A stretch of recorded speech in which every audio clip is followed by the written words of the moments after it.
Բարև ձեզ դարգել հետևորդներ, մենք շարունակում ենք կարևորագույն թեմաների քննարկումները, այս պայն ես զրուցում եմ քաղաքագետ Ստեփան Դանելյանն է, շնորհակալ եմ պարոն Դանելյան,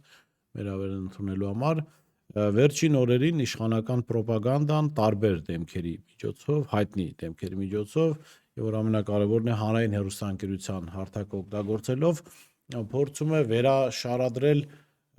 ընկալումը երկրորդ համաշխարհային պատերազմի վերաբերյալ կամ շատերի համար այսպես ասված հայրենական մեծ պատերազմի վերաբերյալ եւ ինչ բացահայտեցինք մենք այս ռոպագանդայի արդյունքում պարզվեց Հիտլերը մեծ Հայաստան էր ուզում ստեղծել, փաստորեն մեր հայրենակիցները, մեր պապերը, ընկերների պապերը, հարազատների պապերը տապալել են Հիտլերի այդ հայանպաստ ծրագիրը։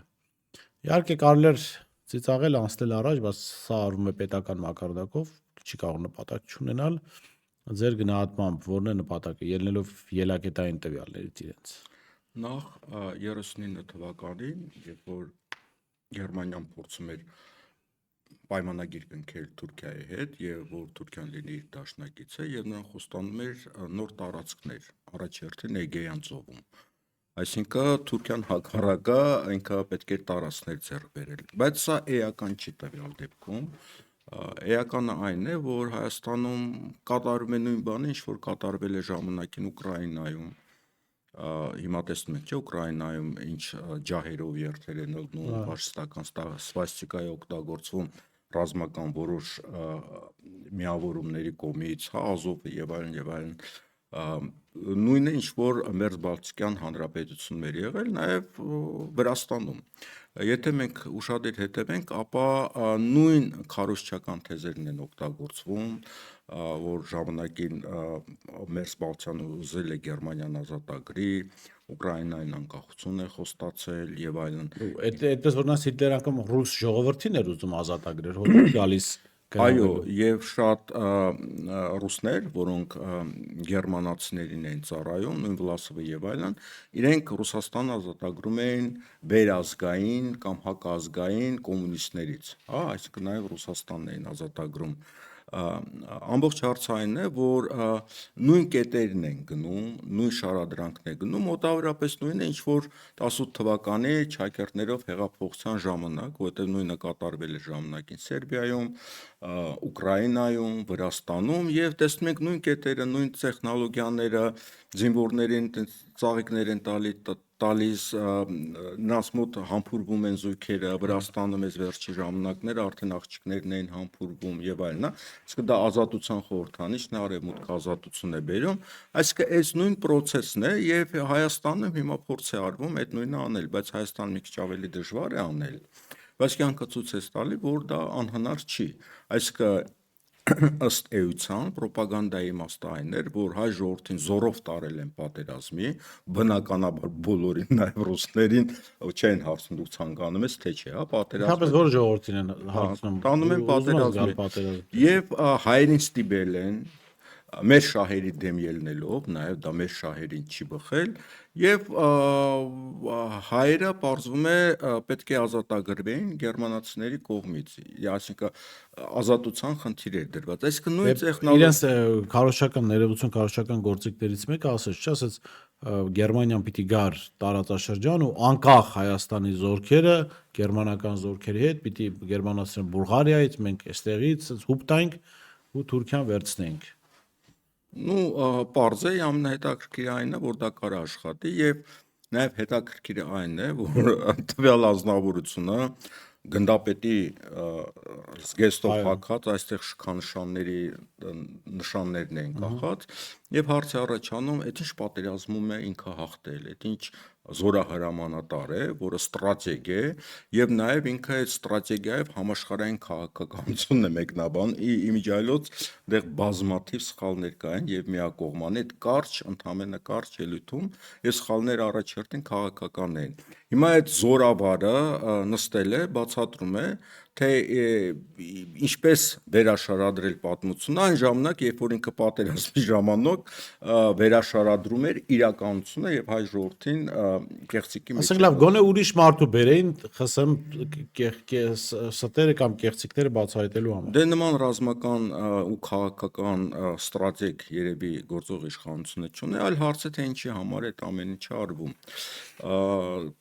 Առաջի հերթին դա բնականաբար աշխարհաքաղաքական նպատակներ ունի, որովհետև եթե աշխարհաքաղաքական վեկտորներ են փոխվում, բնականաբար նաև պատմությունը պետքա վերաշարադրել, այսինքն ով որ պատմությունն է գրում, նա ապագան իրենն է։ Եվ հիմա պատմությունը փորձում են վերաշարադրել։ Եվ երկրորդ հարցը ինչի համար, գուցե սա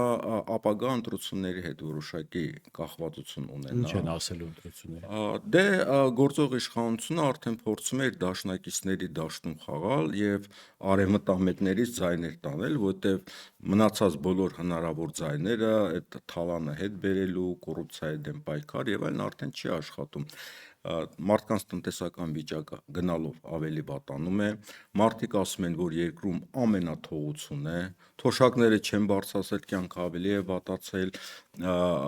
այս ամենի ֆոնին որտեղից իրենք պետք է 26 թվականին ձայներ բերեն, հա, այսինքն միակ տարբերակը աշխարհաքաղաքական դիսկուրսում փորձել որոշակի ձայներ Այսինքն շահել։ 26 թվականին կոպիտ ասած Հիտլերը պիտի Փաշինյանին օգնության գա։ Այո, Հիտլերը պետք է Փաշինյանին օգնության գալ, որովհետև ամբողջ մեղը հակառուսականության վրա է։ Եվ դա ինչ-որ որոշակի վերջի հնարավորություն է ինչ-որ ձայներ հավաքել։ Լավ, բան Դանելյան, այս մարդիկ ասում են, որ գնում են այսպես ասած բանի արևմուտք, հա։ Նու արևմուտք իրենք ոնց են միջև էս։ Նու արևմուտք իրեն ոնց է ներկայացնում, որ ժողովրդավարություն, մարդու իրավունքներ, իշխանության հաշվետվողականություն, հա։ Հիմա այս ամեն ինչ ֆոն նայում ենք, սրանք արևմուտք են գնում մի կողմից ասենք քաղաքացու են ծեծում թաղապետարանում։ Մյուս կողմից Մայրաստանի ավականի Գևորգ Ստեփանյանի մեքենան են պայթեցնում, հա, վառում իր տան հենց պատին կպած, որտեղ քնած են երեխաները, ընտանիքի անդամները, հա։ Մյուս կողմից ինչ որ լրագրողի են տանում ոստիկանություն, ստիպում որ հանվել կին լրագրողը տղամարդ ոստիկանների ներկայությամբ։ Էս է արևմուտքը որ ուզում են տանել։ Այսինքն սա այս պատկերները, որ ես ասացի, ավելի շատ Օսմանյան Թուրքիայի մասին է, որտեղ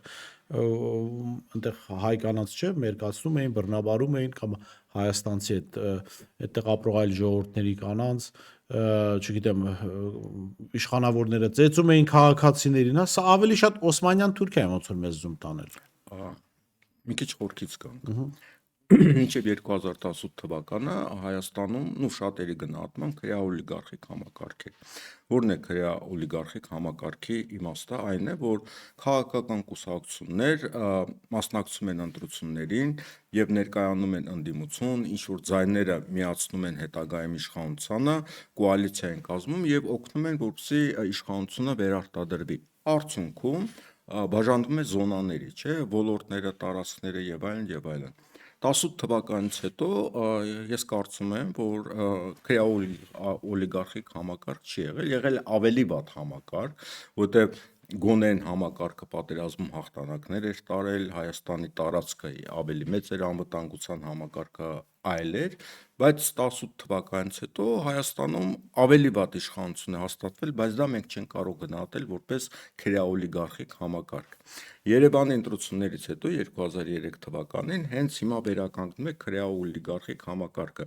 այսինքն հանրապետական կուսակցությունը օգնում է քաղաքացիական պայմանագրին Երևանում պահպանել իշխանությունը, որտեղ 26 թվականի ընտրություններից առաջ կորցնել իշխանությունը Երևանում, դա կատաստրոֆա կլիներ։ Եվ դիմացը ստանում է տնտեսական դիվիդենդներ հանրության հաշվին։ Մենք խոսել ենք Կասկադում, որ իրենք հանրապետական կուսակցություն ինչ-որ բան է ստացել։ Իրենք ստացել են զոնաներ, ասենք Նորքի զանգվածը կամ այլ բաներ, հա, թաղապետարաններ։ Այսինքն դա իրենց սնվելու վայրերն են։ Եվ հիմա քանի որ սա իրենց կվոտայի մեջ է մտնում, օրինակի համար Նորքի զանգվածը, չէ, իրենք իրենց կվոտայում անում են այն, ինչ որ ուզում են, որովհետև այդ տիպի քաղաքական համակարգը, որը գնում է դեպի քրեա օլիգարխիկ համակարգ, հանրապետություն կուսակցությունը մասնավորապես, ինքը համապատասխան անձերից պետք է բաղկացած լիներ, անձերից, որոնք ծեծում են մենք տեսանք թաղապետարանում նոր-նորքի ինչպես էին ծեծում, հա, այսինքն այդ որակի մարդիկ են։ Հենց դրանից հետո միանգամից մեքենան արվեց, չէ, Գևորգի Ստեփանյան, Մայր Հայաստան խմբակցության անդամ, այնտեղ նույնպես Մայր Հայաստան խմբակցության անդամ էր, չէ, նոր-նորքում։ Այսինքն պետք կարելի է ենթադրել, որ սա նոր-նորքի թաղապետարան դեպքերի շարունակություններ Երբ քրեաօլիգարխիկ համակարգը, որի այսօր կարևոր առանցքներից մեկը հանրապետական կուսակցությունը ձեր ասած արևմտամետ, հենց իրենք համապատասխան որակի անձեր են արդեն, որտեղ այլ որակի անձեր չեն կարող նման համակարգում լինել, եւ ելի շատ լավ օրինակ է Երևանի ավականու հանրապետական կուսակցության կին առաջնորդը, հա, մենք տեսնում ենք էլի ինչպիսի մարդկային որակներ, կրթական որակներ, Դուք լավ հիշեցիք, տեսեք, կին առաջնորդը ինչ է ասում։ Ասում է, որ նախկինները այդքան ատելի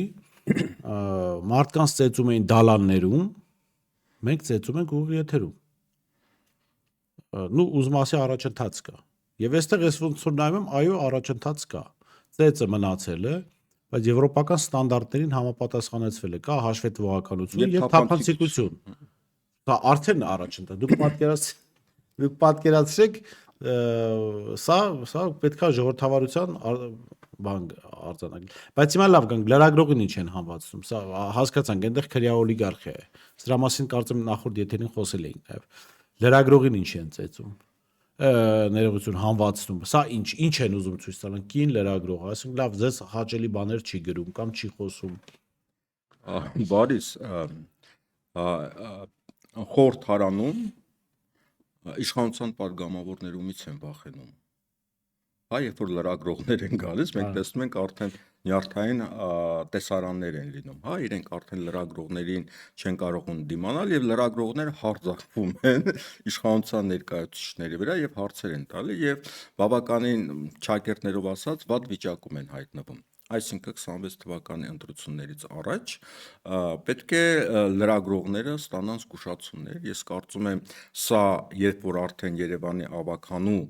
անդամի մեքենան են այրում, տան մոտ, երբ որ երեխաներն են ահաբեկվում, մանկահասակ երեխաները, մյուս կողմից շատ հետաքրքիր է, որ իրավապաշտպանները եւ նաեւ ընդդիմադիր քաղաքական համակարգը դրա դեմ չի բողոքում, այսինքն չի հանրայնացնում եւ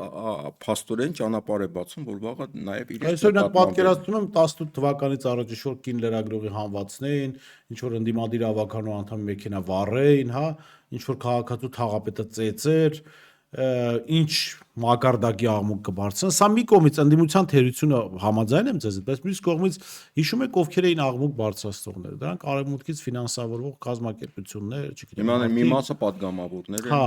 ուզում ասեմ, այստեղ էս գործոնը չկա, այնտեղ կար համակարգ, որը ալարմ, հա, սոս էր տալիս, որ մեր մարդուն ոնց որ վնասել են։ Կատու բռնաբարողների իրավունքների պաշտպան, խոսեք այդ մեքենայի այրումից, չգիտեմ, մարդու իրավունքների պաշտպան, տարբեր մարդկանց հրահանգում են խոսել։ Հիմա կարծեք թե այդ համակարգը չկա։ Մյուս կողմից ընդդիմությունն էլ ոնց որ քեֆին չի, անհանգստանալու տեղ էլ չունեն, հա, դե Բացի ընդդիմությունից, քանի որ այսօր ամենաակտիվ ընդդիմությունը դա լրագրողական համայնքն է, այսինքն նրանք ովքեր իշխանության դաշտում չեն, եւ ըստ էության ամենաակտիվը իրենք են, հա, իրենք եւ գրում են, իրենք եւ տեսարաններ են սարքում, իրենք հետ եւ կոնֆլիկտներ լինում իշխանության հետ, իրենք եւ բացահայտում են, այսինքն առաջնագծում են գտնվում։ Ես կարծում եմ, որ 26 թվականի ընտրություններից առաջ լրագրողները արդեն ինչպես Երևանի ավականու անդամի մեքենան են տան մոտ վառում, երեխաներին ահաբեկում, նույն process-ները մենք կարող ենք տեսնել արդեն լրագրողների նկատմամբ, որտեղ լրագրողներին պետք է արդեն վախի մթնոլորտում պահել։ Եվ ես կարծում եմ, ցավոք սրտի ենթադրում եմ, որ նման դեպքերը ավելի շատ են լինելու եւ եթե առաջ կային մարդու իրավունքներ, որոնք ինչ որ ձեւի պաշտպանված էին իշխանությունից, որտեղ իրենց ետևում արևմուտքը կար, հա, միանգամից OBS-ը, Եվրոխորհուրդ եւ այլն, ասենք բողոքները, վարկեր չեն տալի կամ քչացնում են եւ այլն։ Հիմա վարկերը կավելացնեն, որ ես։ Հիմա քանի որ դա չկա ու քանի որ առաջնագծում լրագրողներն են, նույն լրագրողները գոնե ինքնապաշտպանության համար հասկանալով, որ այս process-ը ուր է գնում եւ հաջորդ փուլում իրենց դեմը ուղղված լինելու, ես կարծում եմ իրենք նույնպես պետք է շատ ակտիվ լինեն եւ նույն Երևանի ավականու անդամի նկատմամբ այս դեպքը որ տեղի ունեցավ, նաև լրագրողները չկարողացան դրա նշանակությունը հասկանալ, լուսաբանել ինչպես պետք է, որտեղ երևի ըստ էության իսկ կարծում եմ չեն կողմնորոշվել ինչա կատարվել, ուղղակի իրենք պետք է հասկանան, որ վաղը իրենք նույնպես այդ վիճակում կարող են հայտնվել։ Վերջին հարցնա, վերջին քննարկման թեման։ Երեք նայում եմ խորհրդանի նիստը եւ ինձ մոտ տպավորություն է, որ արդեն եւ ընդդիմադիրները եւ լրագրողները, ինչպես դուք եք ասում, հատկապես խորհրդարանում աշխատող լրագրող, քաղաքացիական հասարակությունը, իրական քաղաքացիական հասարակությունը կատաղության ինչ որ դեղ պիտի իր մոտ բայ շների դեմ, որտեղ այն ինչ որ կատարվեց խորհրդարանում, ասենք տեսեք, Նիկոլ Փաշինյանին եւ քաղաքացիական պայմանագրին տասնյակ հազարավոր քաղաքացիներ ասում են թուրք։ Օբյեկտիվ են, սուբյեկտիվ են, ասում են, քաղաքացիները այդպեսի տեսակետ ունեն։ Քաղաքացիական պայմանագրի կուսակցության ամենաբարեկիրթ թվացող անդամներից մեկը, որը Եվրոպա, Ֆլանֆստան, հա, մարդու իրավունքներ, չգիտեմ, տարբեր միջազգային կառույցներ, հելնում ամբիոնից ասում է, որ մեզ ասում է թուրք, ես նրա մերը։ Բառից բուն իմաստով եմ փոխանցում։ Սա արդեն կարծեք թե մարդկային բոլոր սահմաններն անցած են։ Ինչ անել է սպարագա, բացի նրանից, որ բացի այն խորհրդից, որ ես տվեցի, որ շների դեմ կատաղության ինչ որ դեղեր պահել, որ նու դնչակալներ դժվար հնարավոր լինի։ Պետք է ուղղակի ֆիքսել, որ իշխանությունը ռոպագանդայի դաշտում արդեն պարտվել է,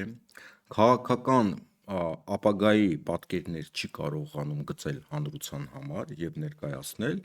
եւ սա ինչ որ պանիկա է դրսևորումներն են, եւ այդ պանիկայի դրսևորումները կարող են ավելի խորանալ, ուղղակի պետք է հաշվի առնել դա եւ ողջունել նման երևույթները, ես ոչ թե հայհոյանքները նկատի ունեմ, այլ այդ քաղաքական դեմքի բացակայության բացահայտումները։ Այդ առումով ես այն ինչ որ առումով բացահայտում եմ։ Այսինքն ԿՊ-ի գնաց լիարժեքորեն շմայսացում, որովհետեւ վերջին բանը այն իբր կիրթ падգամավոր, ասեք Անդրանիկ Քոչյանը ասեր, կասեր դե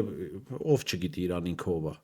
Սասունը Միքայելյան ասեր, կասեր ով չգիտի ինքը ով է։ Այն ձկնագող Նարեկ Մկրտչյանը ասեր, կասեր դե մարդը ամբողջ կյանքը ձուկ է գողացել,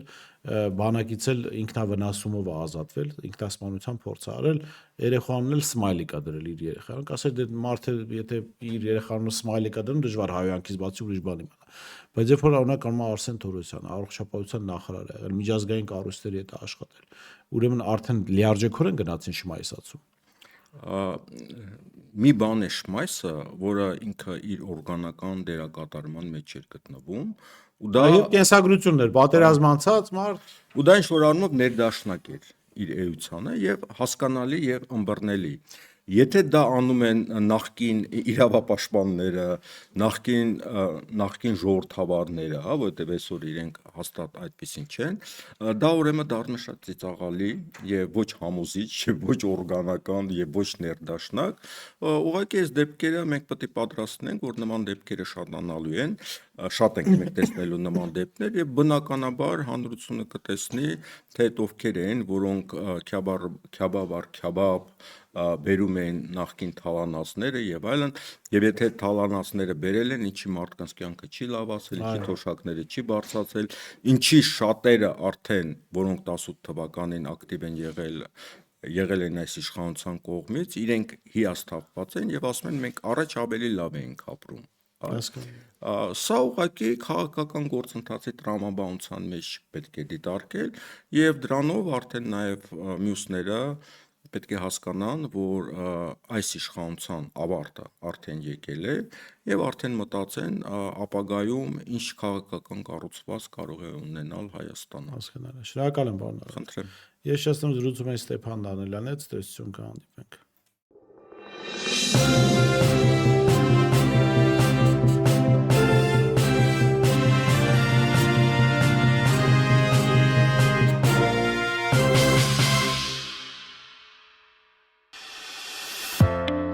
Իսկ դու արդեն որոշել ես, թե որ երկրներ պիտի այցելես 2025 թվականին։